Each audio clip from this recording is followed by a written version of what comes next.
dengan HSB zaman leh dakwah teh geus kieulah tuh kuari mah diajak ka gunung sakumaha kamari teh adu kekuatan antara Kangjeng Nabi Saleh jeung kaum Samud coba kuatan mana doana lamun doa maneh nu diijabah kami rek milu tapi lamun maneh teu diijabah doa kami nu diijabah maneh kudu tunduk kana aturan-aturan kami maneh kudu nyembah ka pangeran kami iyalah titipan ti nenek moyang kami beuh geus ratusan tahun urang dititipan pangeran kuari deuk dileungitkeun karunya amat cek cenah pangeran keun mah teu bisa leumpang teh pangeran tolol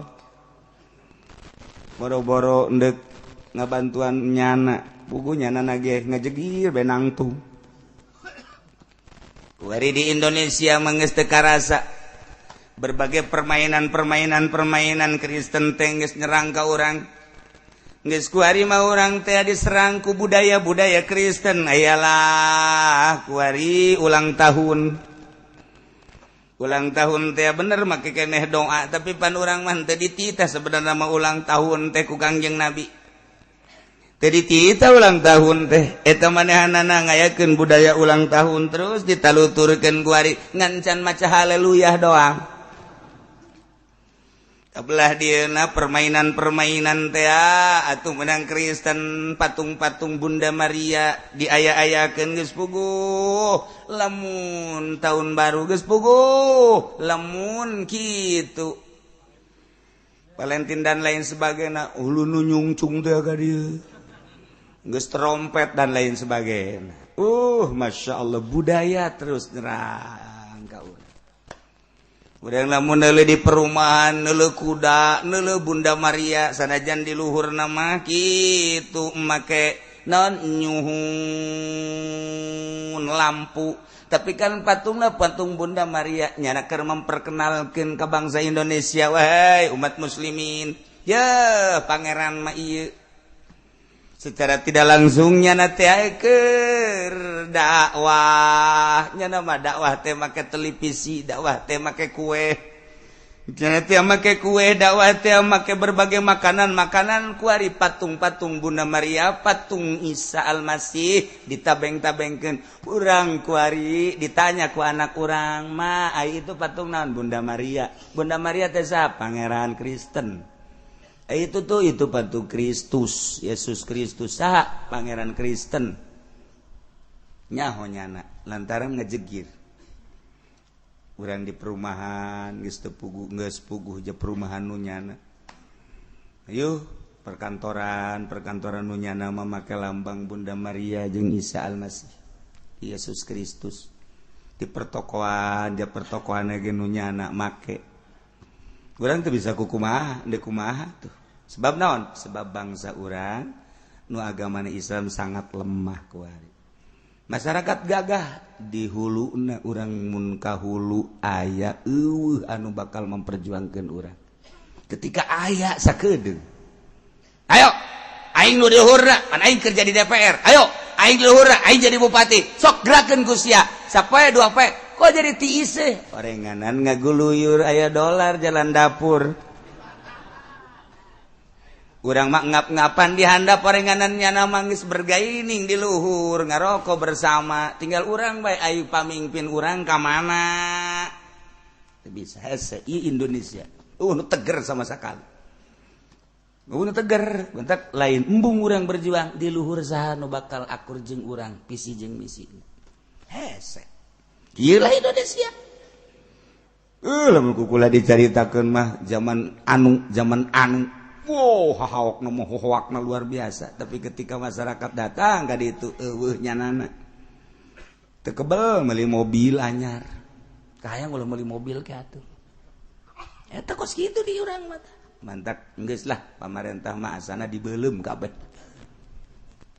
amin siapa tolol pugu bapak sia nu jadi pemerintah sarua jeung nitah meulem bapak sia tah tuh ya Allah pemerintah adu teu adil teu jujur atuh kitu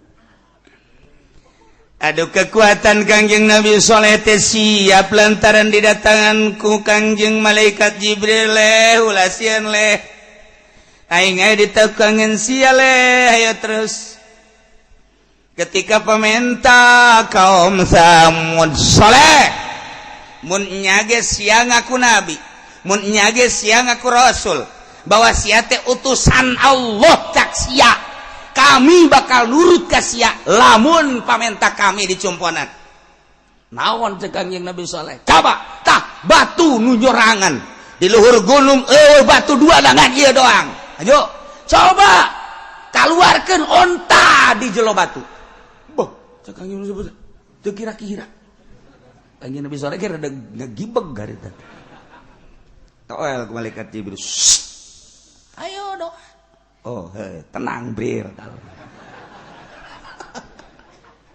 gila ay utusan Allah ay pendamping langsung salat 2 rakaat salat Kangjeng Nabi saleh langsung ngadua beres ngadua teh masyaallah eta batu teh reuneuh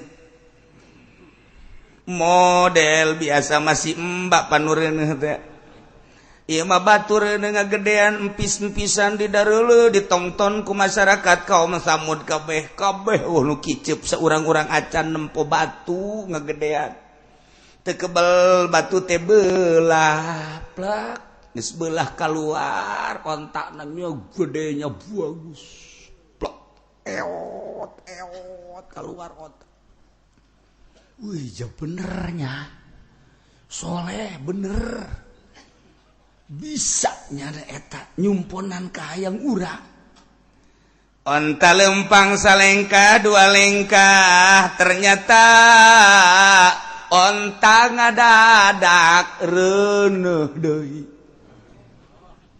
waktu beki kagetnya na wih onta kakara kaluar ti batu reuneuh bude beteungna teu kebal kaluar deui anakna anakan onta blek keluar ya Allah eta onta keluar anakna begitu keluar godena sarua jeung mana budak pohara jasa anak urang mah lamun sarua jeung bapana atuh paeh mana paeh di urang mah moal aya baheula ge teu aya indung ngaluarkeun anak anakna kumisan moal aya serem sieun atuh urang tak ieu mah ontana gede jadi 2 mak jeung anak cek Kangjeng Nabi saleh hazihi naqatullahi lakum ayah ialah ontaan ku anjeun dipenta supaya keluar di batu dibuktikan ku Gusti Allah lain angkula nu mantak ieu mah naqatullah sebagai penghargaan ka Gusti Allah bahwa ieu onta Allah ieu teh ajang kamangpaatan aranjeun kabeh sebagai tanda mukjizat ti Gusti Allah nah nu dipake kahayang ku maneh teh ieu bahkan dileuwihan onta langsung anakan kuari manggeus bae kieu atuh fadzaruha takul fi ardillahi wala tamassuha bisu'in bejakeun soleh ieu onta teh sebagai penyelamat ulah digungga diganggu ieu onta teh lantaran satungtung ieu onta aya di dunia sebagai ayat yakni mukjizat engke bakal aya dina katentreman seluruh dunia lantaran ieu onta lain sa onta-ontana antepkeun kitu ulah diganggu fadzaruha wahai masyarakat antep ulah diganggu ieu onta takul fi ardillah kena barang dahar sorangan di mana kahayangnya na bae jaimat tanah-tanah Allah wala tamassuha bisuin ulah diganggu ulah diharu dibiru antepkeun kena bebas lamun maneh ngarusak kana ieu onta awas payakuzakum adzabun alim bakal kena siksa ku Gusti Allah ti Gusti Allah antepnya kaistimewaan ieu onta teh lain lalagaan lantaran di negara itu Yordan Petra di negara Arab ieu teh Madan Solih kuarige reruntuhan ieu ditinggal kaum Kangjeng Nabi Soleh aya lamun urang ka negara Arab kemudian urang terus ka Wadil Qura mengarah ka Syria ka ditu nah ieu lamun belok kiri ka dinya aya gunung disebut eta teh Madan Soleh ta eta teh kota perekonomian di zaman Kangjeng Nabi Soleh kaum Samud urang nyebrang ka ditu ka Yordania di dinya teh aya Petra asup urang ke jero pemahat urut naon gitu pahatan-pahatan kaum Kangjeng Nabi Soleh urang lalakona jauh mungkin 2 atau 3 kilo urang lempang terus datang ke jero eta teh ditinggal urut kaum Kangjeng Nabi Soleh alaihi salam.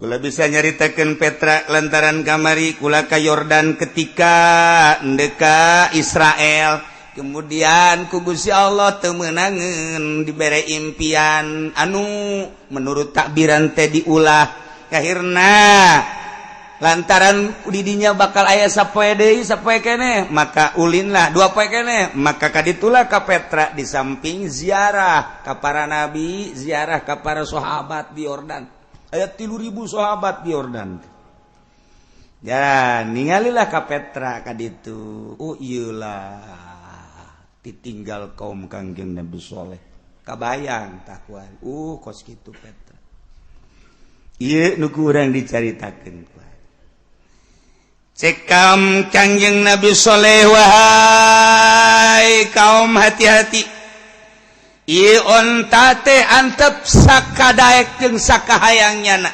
ulah diganggu sebab lain saonta-ontana ngabogaan makna anu dahsyat luar biasa diganggu diharu biru ieu bakal acak-acakan negara hayang tentrem hayang lalugina ieu negara awas ieu onta antep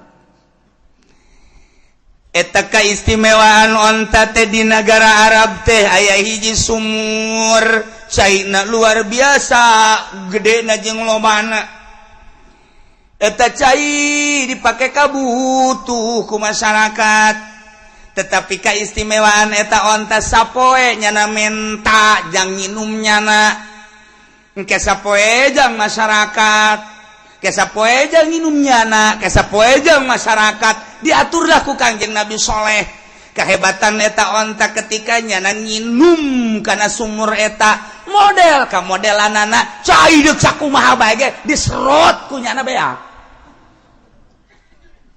nyana mah muncan beak moal ngangkat hulu diserot eta cai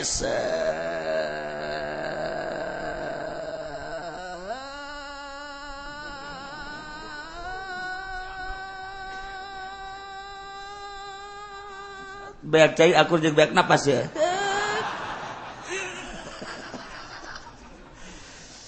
tah hudangnya na dideuleu ku kabehan cai sacek cek tapi kebutuhan masyarakat tentang onta teh andai kata masyarakat ngabutuhkeun nginum ceusus teh tinggal meret bae di manakah hayang peret moal beak-beak masyarakat teh misalna aya 1.000 misalna aya 10.000 misalna aya 100.000 eta onta ngahaneng bae diperet bae moal beak-beak tapi wah atuh masyarakat teh antri meret cai susu urang mah teu bisa meret onta susu onta mah meret nu di imah bae geus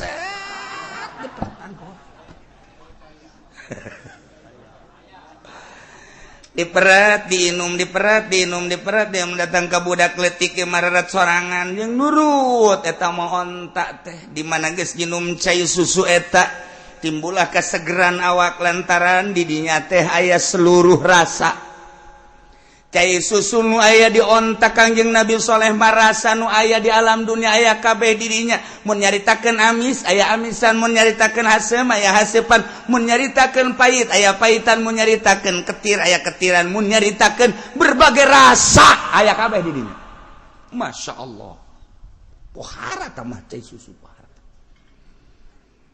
jeung andai kata boga penyakit tinggal di niatan bae. Boga penyakit mah nginum cai eta seger. Boga penyakit darah tinggi nginum cai susu eta cager. Boga penyakit darah tinggi gula nginum cai eta cager. Pokokna mah boga kolesterol cager. Aki-aki nu ieu nangis ngelentuk bae tawadu. Nginum cai eta teu cager-cager jeger bae. Oh, hati aki bangsa modal ke Haji Pendi kos gitu antri kau. Waduh, bos jalan ger. Jadi kan jadi ngeunaheun. Geus masyarakat teh budak. Geus eta onta, antap. Wah, teu kudu Kanjeng Nabi Saleh ku ari mah. Lantaran karasa ku masyarakat. Kamangpaatan onta teh penyakit-penyakit calalager. Nu baroga maksud naon bae. Ieu dagang ieu kurang maju yo.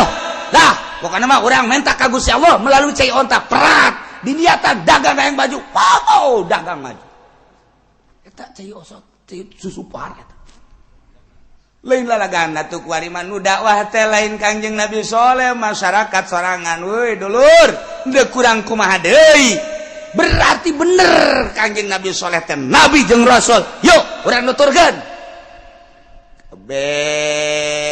Hiji-hiji kuari mulai mengikuti Kangjeng Nabi Saleh alaihis nauhidkeun ka Gusti Allah per hari-harina anu maca 2 kalimat syahadat teh lain lalagaan. Asyhadu an la ilaha illallah wa asyhadu anna sholihan Rasulullah. Bah jelema berduyun-duyun arasuk Islam bungah Kangjeng Nabi Saleh. Horenganan penggede-penggede nagara mah ngagelokna masyarakat ka Kangjeng Nabi Saleh teh hasud. Kabeneran saat eta nu jadi pamimpin nagara teh horeng cewek. Nu jadi pamarentahna nu jadi rajana saat teh dinastina kebenaran awewe ngaranna Malka. Nyi Malka.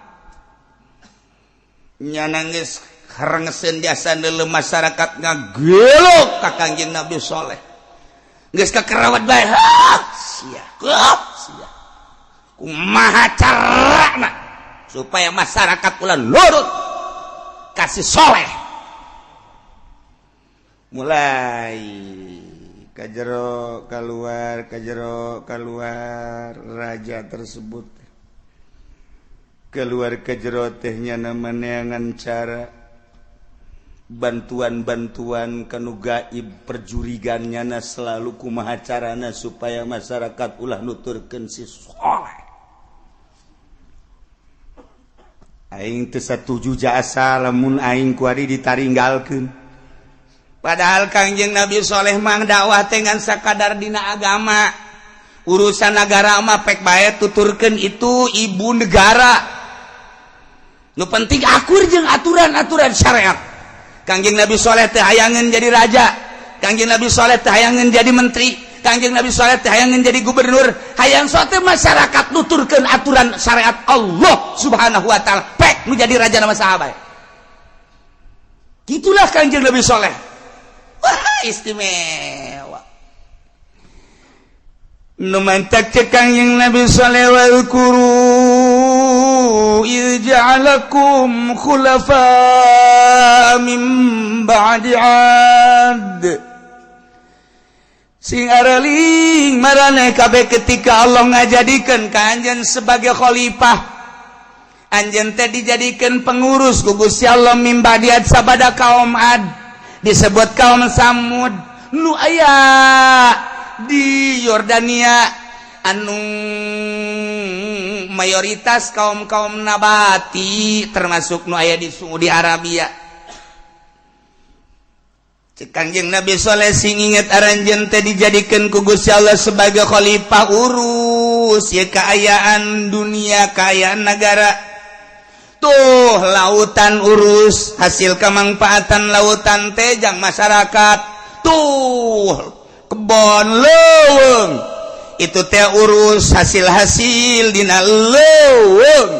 dina kehutanan eta teh ajang masyarakat tuh pegunungan-pegunungan urus hasilna jang masyarakat kelola kabeh naon bae hasil bumi sebab anjeun dijadikeun khalifah urus bahkan keistimewaan kangjeng kaum kangjeng Nabi Samud teh wa bawwa'akum fil ard tattakhiduna min suhuliha qusura wa tanhitunal jibala buyuta Gusti Allah dicicingkeun kaum kangjeng Nabi Samud teh di negara terutama dua negara nu berdekatan di Yordan kedua sungu di Arabia na eta teh nu hiji pusat pemerintahan yakni Yordania nu hiji pusat kota perekonomian iyalah Madani Soleh. Nah Gusti Allah dicicingkeun adam ayam tattakhiduna min suhuliha qusura kaistimewaan kaum kangjeng Nabi Soleh teh tanah-tanah datarna bisa dijieun istana dijarian istana kumaneh tanah kumanehanana tanah-tanah anu datar teh dibuat sedemikian rupa sakahayangnya lantaran subur anu luar biasa bata dijarieunan lain bata sagegede bata mek lain bata cisoka bulude batana urang kuari maneangan bata gede cara zaman Belanda bae kamari ieu hese jasa kuari mah bata dijengkalan kurang sajengkal kurang kabelah dieuna leuh leutik jasa angel kersil jasa bata teh kuari mah kos kara itu tah kamari ieu keur kula rada leutik keneh mah bata teh gua lalade jasa jeung diapung-apungkeun ge ku budak ka handap teh henteu beulah eta bata aslak berarti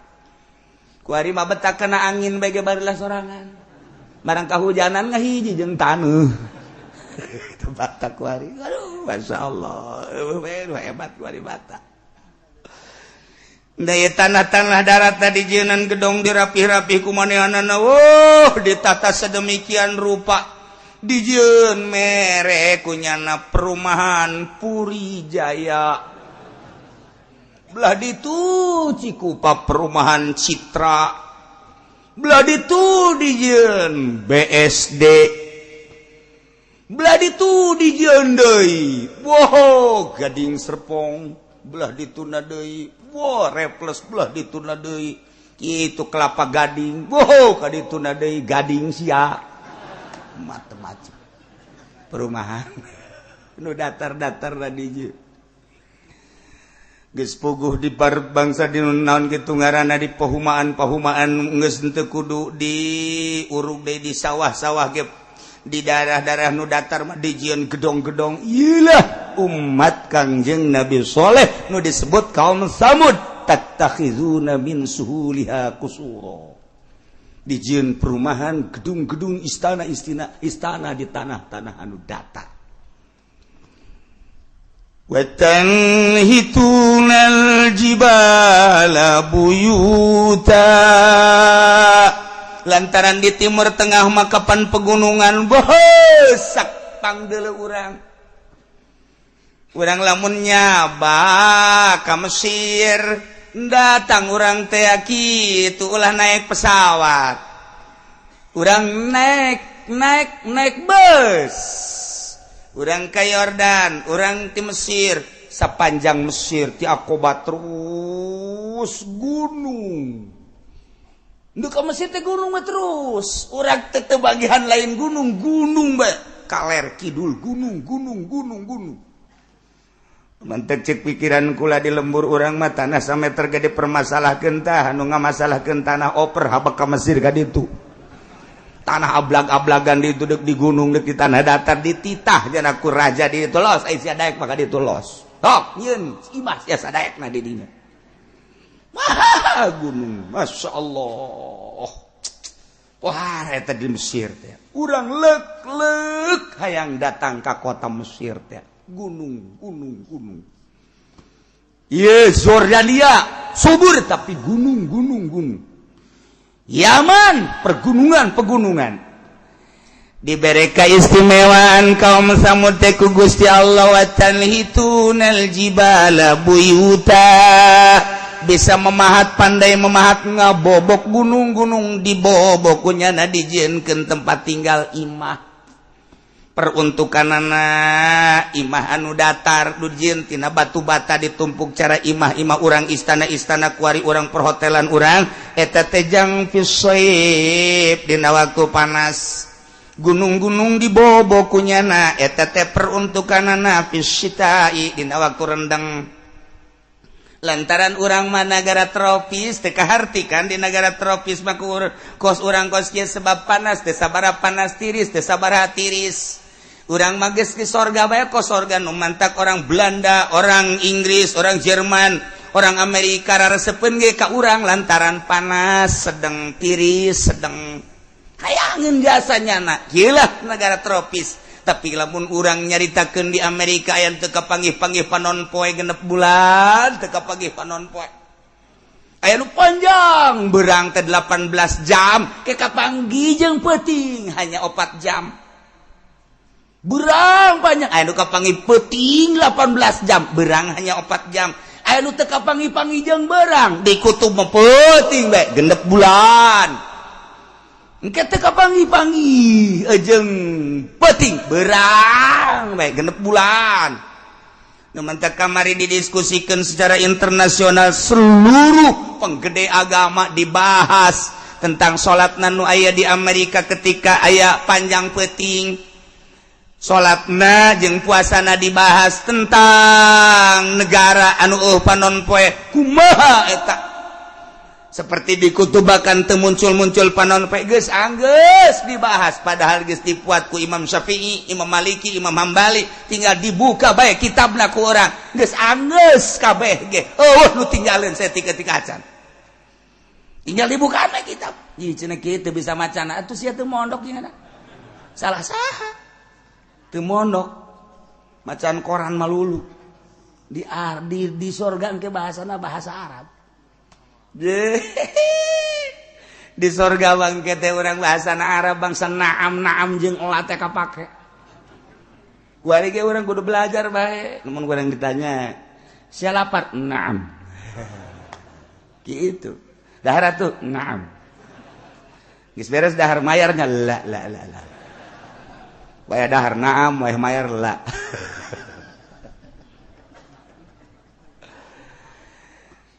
Ialah keistimewaan kaum Kangjeng Nabi Soleh disebut kaum Samud.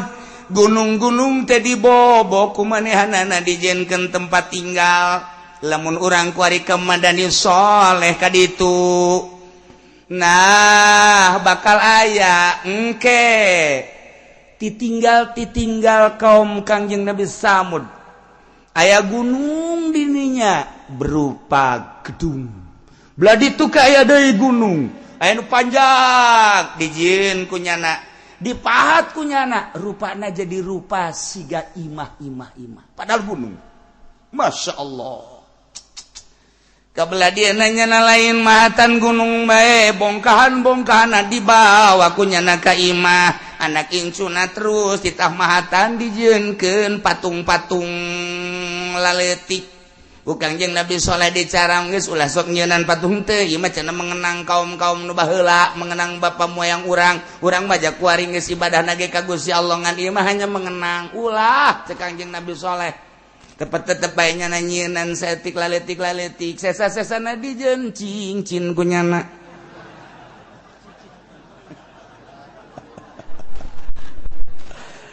Masya Allah horeng aya ti dituna. Kuari dijieun cincin bongkahan ti Aceh Sungai Dare. Dijieun kuari Bacan segala, Batu Garut segala. Di Banten, ti Cirebon, ti Jawa Tengah aya batu, eta teh batu anu geus teu bisa disorot tapi warnana loba pancawarna. Lamun urang karangkas betung dirinya aya deui kali maja. Teman encek nyebutnya kalimanya hanya urang mah maja bae atuh. Ieu lain lalagaan di Indonesia dijieunna nuturkeun kaum Samud.